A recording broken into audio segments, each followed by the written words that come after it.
So yeah, Kevin, this is a bit of a sort of homecoming for you, isn't it? Coming back to Edinburgh, and you It's studied lovely. here. I went to drama school in this town, Yeah. and I love it. And I haven't been back in years and years, so it's lovely just to come back and reconnect with the old city. You know. Have you been walking around, drinking in the sights and the sounds and the smells? I have been mainly kind of going to pubs that I used to go to. And So mainly the changed. smells. Nothing's changed. It's still the same. Do you get back to Scotland at all much these days? Now, I try and get back twice a year. You know, it depends. It just depends how busy I am. You know. Yeah.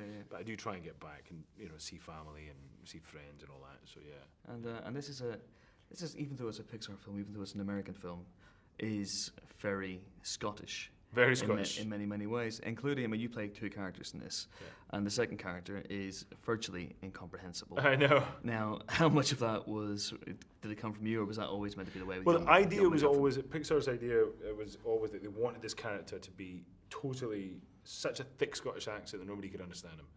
And they said, "Can you do a generic, weird Scottish accent?" I said, "Well, I could, but I could also do this thing over here, which is my dialect that exists in my home area of Scotland. It's very specific to the northeast of Scotland, right? And it's kind of connected to the sort of Norwegian language, and it's kind of very Nordic, and it has a lot of its own words, and it's almost its own language, but not quite. It is English, but it's very hard to understand."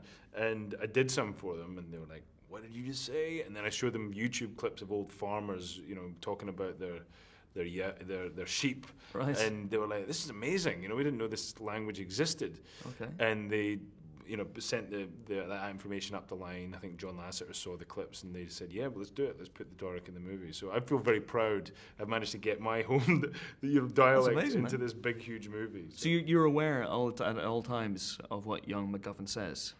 Oh yeah. Yeah. So is this improvised dialogue from yourself? Well, it's basically they'd give me the line in English, right, and then I would just go. And there was a couple of times I got a bit stuck on what the word should be in Doric. So I'd call my mum, who's still quite good at all the Doric words, and she'd be washing the dishes, and I'd go, "Mum, what is it? What's that?" I'd be in the booth, in San Francisco, and I'd be going, "Mum, remember that word? What is that word?" She'd tell me. There was one time I called her, and I think I forgot about the time difference, and it was 3 a.m. there. She was asleep. She's like, "Son, it's 3 a.m." It's important. So bad. So I'm leaving right now. I've got to get this line right. Exactly. Did you have? You were ever tempted to throw in a cheeky swear word? No, I would never do that. It's a family film. Of course not. I could have done. Actually, that's a good idea. Damn, I missed that opportunity. Only people in the northeast of Scotland would know that you've got a potty mouth. Exactly. But you played two characters in this. Was that always the plan? No, I think it was young MacGuffin to start with, and then I was asked later. They created Lord MacGuffin. I think that's how it was, or maybe it was the other way. I can't remember, but I'd been already involved in the project for about a year. I've been involved in it about 4 years now, and they said, "Do you want to do 2 characters?" And I was like, "Yeah." What is wrong with it? What's better than doing a character in a Pixar film? Do 2 characters in a Pixar film. So yeah, I felt really chuffed about that. Very pleased with myself that I got to do 2 characters in the movie. Precisely. I mean, clearly, given young MacGuffin's knowledge of Doric, I mean, is it a movie where you had to tone down your Scottishness in other aspects, or were you asked to upscot, if you will? Well, it was funny because young MacGuffin, obviously, it was like as Scottish as it could be, and more so. It was like turn it up to 11, just dial that thing right up.